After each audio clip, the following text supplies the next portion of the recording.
जिसे सींचा लहू से है उसे यूं खो नहीं सकती, जिसे सींचा लहू से है उसे यूं खो नहीं सकती, सियासत चाहकर विष हरगिज बो नहीं सकती।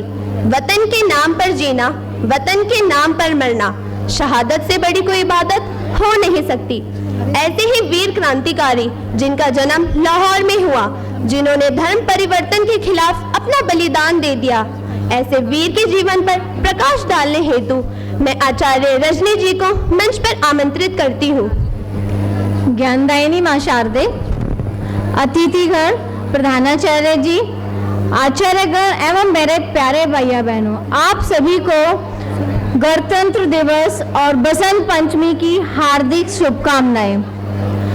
आज मैं आप सबके सामने एक ऐसे बालक के बारे में बताने जा रही हूं जो कि बहुत ही धर्मपरायण और एक देशभक्त था, जिसने 14 वर्ष की उम्र में अपने प्राणों का बलिदान दे दिया था अपने धर्म की रक्षा के लिए। उस बालक का नाम था वीर हकीकत राय, जिसका जन्म सियालकोट में भागमल जी के घर पर सन 1719 ईस्वी में हुआ था। उनकी माता का नाम कौरा था और वो बहुत ही कुशाग्र बुद्धि के बालक थे। 4 वर्ष की अवस्था में ही उन्होंने वेदों का ज्ञान शुरू कर दिया था। उन्होंने गीता उपनिषद को पढ़ना शुरू कर दिया था।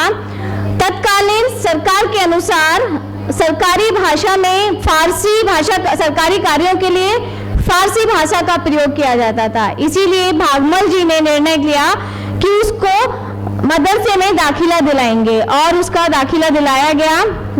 उसकी तीव्र बुद्धि को देखकर मौलवी भी बहुत प्रभावित थे। एक दिन मौलवी जी अनुपस्थित थे, तो उनकी अनुपस्थिति में मुस्लिम बच्चों ने और हकीकत राय के बीच बहस हो गई। उन्होंने हकीकत राय को की भवानी माँ को गाली दी, तो हकीकत राय ने बड़े ही विनम्र भाव से कहा, अगर मैं आपकी फातिमा बीवी को भी ऐसा कहूं तो आपको कैसा लगेगा। इस बात पर मुस्लिम बच्चे जो थे भड़क गए और वो मौलवी जी के पास पहुंचे। मौलवी जी ने कहा कि उस बच्चे हकीकत राय से कहा कि तुम माफी मांगो। तो हकीकत राय ने कहा, मैं माफी क्यों मांगू, मैंने क्या गलती की है। ये बच्चे ही मेरे धर्म के खिलाफ बोल रहे थे, मेरी भवानी माँ को, देवी देवताओं को गाली दे रहे थे। मैंने तो सिर्फ इतना कहा कि अगर हम भी ऐसा करें, आपकी फातिमा बीबी जी को ऐसा बोलें तो आपको कैसा लगेगा, तो इसमें मेरी क्या गलती है। तो उन्होंने माफी नहीं मांगी। काजी साहब के पास ये मामला गया। काजी साहब ने कहा कि आप माफी मांगो, लेकिन वीर हकीकत राय ने माफी नहीं मांगी। उसके बाद उस मामले को लाहौर ले जाया गया।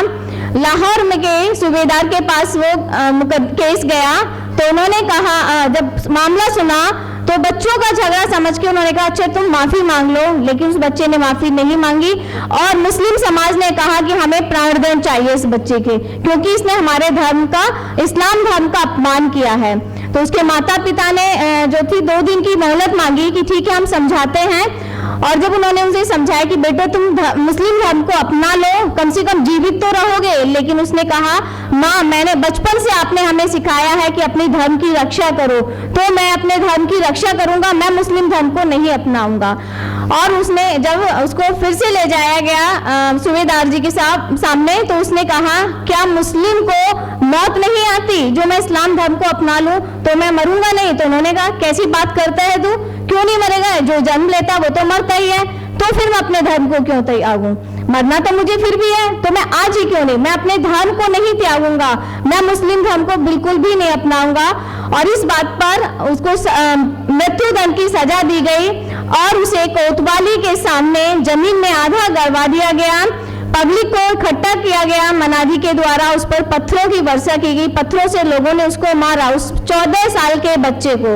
लेकिन वो बच्चा बिल्कुल भी नहीं डगमगाया, पत्थर खाते खाते वो बेहोश हो गया और अंत में एक जल्लाद ने उसकी सिर को उसके धड़ से अलग कर दिया। ऐसे थे हमारे वीर हकीकत राय, जिन्होंने अपने धर्म की रक्षा के लिए अपने प्राणों का बलिदान दे दिया।